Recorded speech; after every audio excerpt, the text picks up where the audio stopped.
Assalamualaikum warahmatullahi wabarakatuh. Baiklah, di sini kami akan menyampaikan yaitu mengenai terkait tentang perusahaan manufaktur.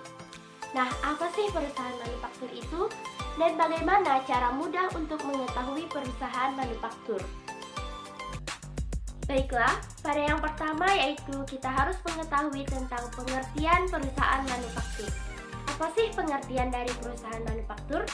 Nah, banyak yang kita ketahui, perusahaan manufaktur ialah sebuah badan usaha yang mengubah barang mentah menjadi barang setengah jadi, kemudian barang jadi yang memiliki nilai jual. Kemudian, adapun karakteristik dari perusahaan manufaktur, yang pertama ialah proses pengolahan produk, yang dimana memiliki aktivitas utama yaitu mengelola bahan mentah menjadi produk jadi. Kemudian yang kedua, yaitu mesin yang sudah berskala besar.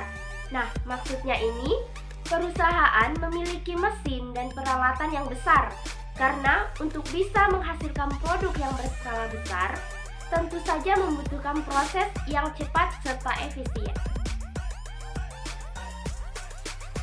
Kemudian yang ketiga, yaitu biaya produksi yang besar. Biaya yang digunakan untuk membeli bahan baku, membayar tenaga kerja, kemudian perawatan mesin, dan sebagainya. Produk yang dihasilkan oleh industri tidak harus banyak, tapi juga harus berkualitas, agar tidak mengecewakan para customer. Kemudian yang keempat, yaitu proses produk yang kompleks. Kemudian terakhir yang 5, yaitu pemasaran dan penjualan. Nah, tentu saja akan menimbulkan masalah yang sangat besar apabila tidak ada proses pemasaran ataupun penjualan. Karena tujuan adanya produksi pada perusahaan manufaktur ini tidak lain yaitu tentang penjualan. Kemudian, sebab setiap proses produksi tentu saja berkaitan erat dengan pemasaran ataupun penjualan. Baiklah, di sini saya akan menjelaskan siklus akuntansi apa saja yang ada di perusahaan manufaktur. Nah, yang pertama siklus akuntansinya yaitu menerima dokumen transaksi. Salah satu tahap dalam siklus akuntansi perusahaan manufaktur adalah penerimaan dokumen transaksi. Siklus awal ini merupakan tahap di mana pengumpulan bukti-bukti transaksi keuangan diberikan kepada pihak akuntansi agar nantinya bisa diolah sebagai sumber data pencatatan akuntansi. Yang kedua, jurnal umum. Jurnal umum digunakan untuk melakukan pencatatan transaksi yang telah dilakukan oleh sebuah perusahaan manufaktur dengan tujuan akhir mencapai angka yang seimbang atau balance. Yang ketiga, posting ke buku besar. Setelah jurnal umum selesai dibuat, maka langkah selanjutnya yaitu memposting ke dalam buku besar. Buku besar adalah suatu dokumen berbentuk buku yang digunakan untuk memindahkan akun yang dicatat dari jurnal umum sesuai dengan masing-masing akunnya. Keempat, membuat neraca saldo. Neraca saldo digunakan untuk memeriksa apakah ada perbedaan dari saldo yang ada di sisi debit dan maupun yang ada di sisi kredit. Kelima, jurnal penyesuaian. Jurnal penyesuaian digunakan untuk membuat catatan terhadap perubahan saldo yang ada dalam akun sebagai akibat transaksi di suatu perusahaan. Jurnal penyesuaian juga digunakan untuk menghitung pendapatan serta beban pada akun transaksi. Keenam, neraca saldo setelah penyesuaian. Karena neraca saldo perusahaan manufaktur menggunakan basic accrual yang harus dilakukan penyesuaian untuk memangkas perbedaan saldo, nantinya hasil saldo pada neraca saldo setelah penyesuaian bisa lebih valid. 7. Neraca lajur. Neraca lajur digunakan untuk mengetahui hasil antara sisi neraca dan sisi debit, apakah perusahaan manufaktur mendapatkan keuntungan atau bahkan mendapatkan kerugian. Kedelapan, yaitu membuat laporan keuangan. Laporan keuangan digunakan untuk mengetahui nantinya hasil akhir dari laporan keuangan, bisa menunjukkan seberapa sehat kondisi keuangan perusahaan manufaktur tersebut. Nilai kedelapan yaitu membuat jurnal penutup. Jurnal penutup digunakan untuk mencatat akun yang masih bersifat sementara ke akun yang bersifat permanen. Dalam proses pembuatannya, jurnal penutup harus mencapai saldo nol agar tidak dibawa ke dalam periode pencatatan akuntansi manufaktur selanjutnya. Dan yang terakhir yaitu membuat jurnal pembalik. Jurnal pembalik digunakan untuk membuat jurnal penyesuaian yang bisa menimbulkan akun neraca lain. Jika tidak dibuat jurnal pembalik, maka akan muncul akun ganda. Hal-hal yang sangat erat dengan akuntansi perusahaan manufaktur meliputi: pertama, persediaan merupakan material yang terpenting untuk proses produksi. Terdiri dari 3 macam, yakni bahan mentah, bahan penolong barang setengah jadi, dan barang jadi. Yang kedua, biaya pabrikasi dipakai untuk proses seperti menyelesaikan barang yang masih sebagian selesai di awal periode, barang-barang yang dimasukkan dalam proses produksi periode itu, dan barang-barang yang baru dapat diselesaikan sebagai di akhir periode. Ada 3 biaya dalam hal ini, yaitu biaya bahan baku, biaya tenaga kerja langsung, dan biaya overhead pabrik atau BOP.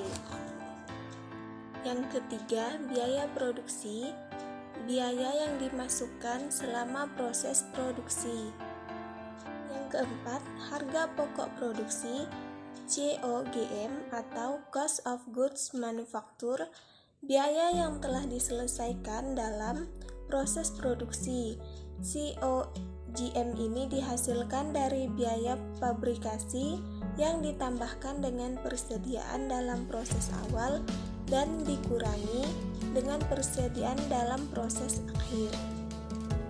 Pada perusahaan manufaktur, persediaan terdiri dari 3 jenis. Yang pertama, persediaan bahan baku, raw materials inventory, bahan utama yang akan diolah melalui proses produksi menjadi barang jadi. Yang kedua, persediaan barang dalam proses, work in process, bahan baku yang telah diolah dalam proses produksi tetapi pengerjaannya belum selesai. Yang ketiga, persediaan barang jadi, finished goods inventory, barang yang telah selesai diproduksi tetapi belum dijual. Akun-akun yang ada pada perusahaan manufaktur yaitu: yang pertama, pembelian bahan baku, yang kedua, persediaan bahan baku, yang ketiga, persediaan barang dalam proses, dan yang keempat, persediaan barang jadi, kelima, ikhtisar harga pokok produksi.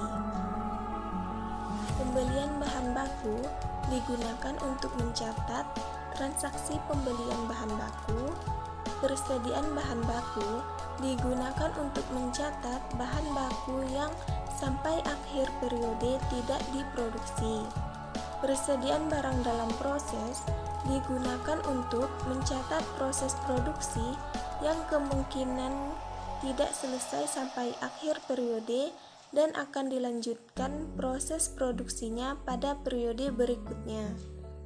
Persediaan barang jadi digunakan untuk mencatat persediaan barang dalam proses awal periode yang akan dilanjutkan proses produksinya sehingga terbentuk barang jadi. Barang jadi yang belum terjual sampai akhir periode maka akan diakui sebagai persediaan barang jadi. Ikhtisar harga pokok produksi digunakan untuk menampung pembebanan semua biaya produksi, sehingga pada akhir periode semua biaya produksi akan dibebankan pada akun ikhtisar harga pokok produksi. Pencatatan transaksi tenaga kerja langsung, transaksi pencatatan gaji dan upah yang akan dibayarkan dan pendistribusian gaji dan upah dapat dilihat pada tabel masuk ke dalam metode periodik dan perpetual. Pencatatan transaksi biaya overhead pabrik, transaksi pencatatan biaya overhead masuk metode periodik dan perpetual, dan transaksi pendistribusian biaya overhead hanya masuk biaya perpetual.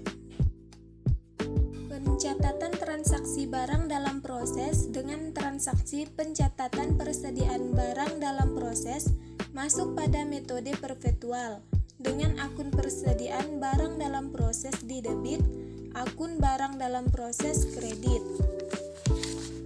Pencatatan transaksi barang jadi atau produk jadi, transaksi pencatatan barang jadi masuk metode perpetual, dan pencatatan penjualan produk jadi masuk metode periodik dan perpetual. Dapat dilihat dari tabel tersebut adanya pencatatan transaksi bahan baku langsung dengan metode periodik dan perpetual, di mana pada metode periodik terjadi pada transaksi pembelian bahan baku tunai atau kredit dengan jurnal pembelian bahan baku debit dan kas atau hutang kredit, dan retur pembelian bahan baku tunai atau kredit dicatat kas atau hutang debit, dan retur pembelian bahan baku dicatat kredit.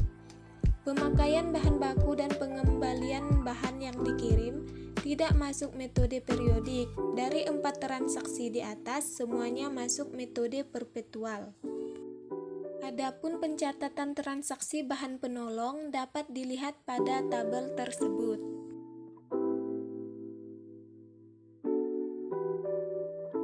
Berikut adalah akun-akun yang ada pada neraca saldo awal PT Radit. Transaksi-transaksi yang terjadi pada PT Radit.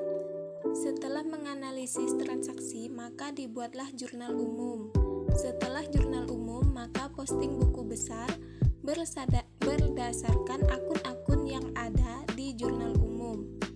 Buku besar ini menggunakan bentuk T. Neraca saldo sebelum penyesuaian, yaitu saldo akhir akun pada buku besar dipindahkan ke neraca saldo sebelum penyesuaian.